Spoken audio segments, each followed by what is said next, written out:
Retour avec notre invité, Dr Dadjim Blagé. Dites-nous, c'est quoi le dispositif santé universelle?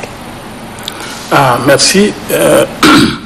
Le dispositif d'assurance santé universelle qui a été d'abord, qui a fait l'objet d'une loi, et ce dispositif d'assurance santé prévoit 3 régimes. Un régime dédié aux salariés, c'est le régime 1 qui est contributif, donc les salariés doivent contribuer avant qu'on ne puisse les assurer. Un autre régime, c'est le régime 2 qui est dédié aux travailleurs indépendants.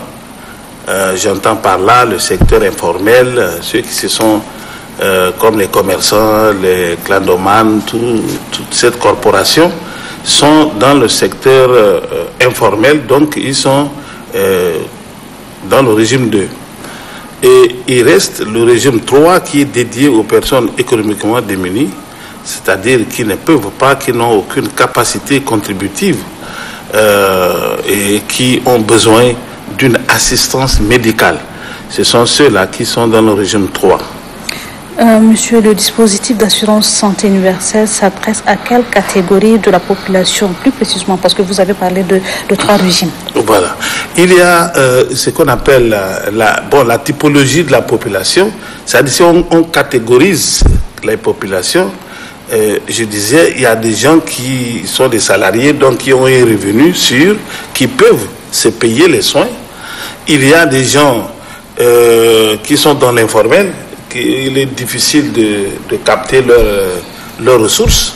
Et puis, il y a les personnes économiquement démunies qui n'ont aucune capacité contributive, qui ne peuvent pas payer. Donc, à ces catégories de population correspondent aussi des régimes.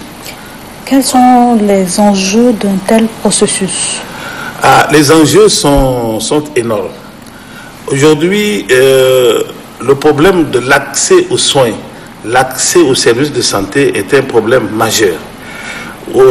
Même si on prend le fonctionnaire tchadien, vers le milieu du mois où il a peut-être fini de payer ses dettes, le fonctionnaire se retrouve sans ressources. Et s'il arrivait qu'il tombe malade, ou que sa femme ou que ses enfants tombent malades, c'est le parcours de combattant. Pour aller se faire soigner, il faut payer. Au moment où on veut te délivrer les soins, il faut payer. C'est ce qu'on appelle le paiement direct.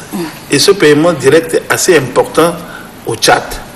Nous sommes autour de 56% de paiement direct, c'est-à-dire ce paiement direct est supporté par les ménages. Voilà.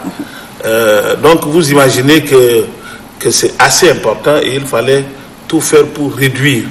On ne peut pas peut-être réduire à 0, mais au moins on peut réduire pour que ça soit en dessous de 10% par exemple de part des ménages dans... On le souhaite alors?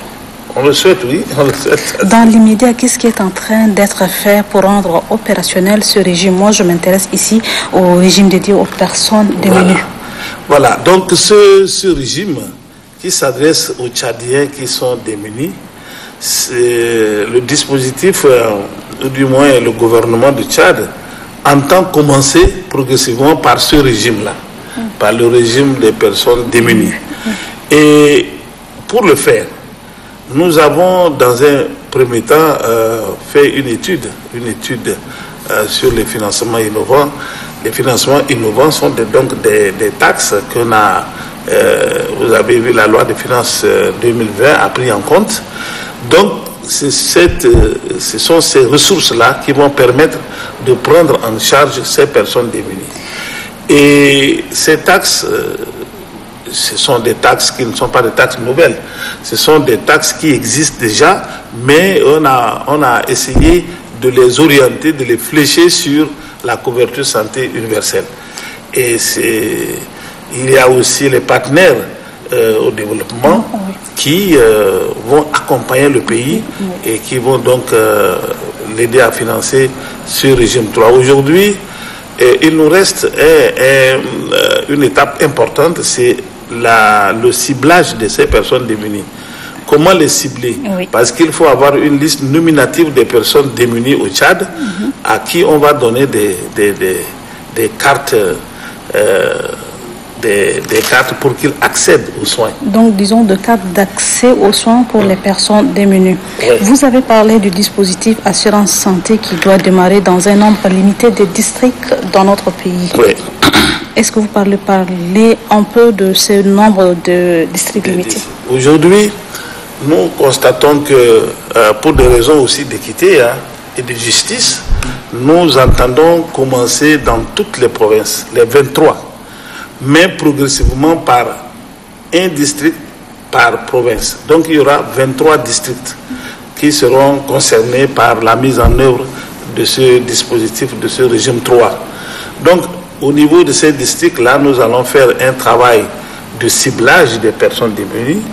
On va les immatriculer et c'est à eux qu'on donnera des cartes d'assurance pour qu'ils puissent accéder aux services de santé. Il y a un autre volet assez important, c'est la mise à niveau des plateaux techniques. Parce que quand on parle d'assurance, on parle de droit. Celui qui a la carte d'assurance et il a un paquet de services, lorsqu'il va pour avoir ces services, s'il n'est pas pris en charge normalement, s'il y a des choses qui manquent, alors là, la personne risque de revendiquer. Donc, il faut mettre à niveau tous les services de santé, tous les hôpitaux à niveau pour qu'ils puissent accueillir, parce que dans la couverture santé universelle, ce qu'on dit, c'est les soins de qualité.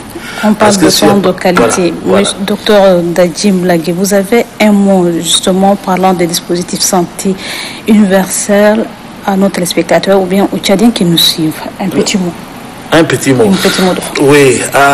Aujourd'hui, ou du moins, les Tchadiens sont habitués à aller payer les services de santé.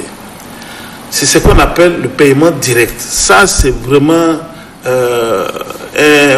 un paiement qui n'encourage pas ou bien qui n'aide pas les populations. Avec le dispositif d'assurance santé, ça sera un prépaiement, un paiement d'avance. Lorsque vous avez la carte pour toute l'année, on doit vous couvrir. Ça veut dire que un fonctionnaire qui peut payer, comme ce n'est pas encore signé, je ne peux pas dire le montant, mais je donne un exemple. Vous payez 10 000.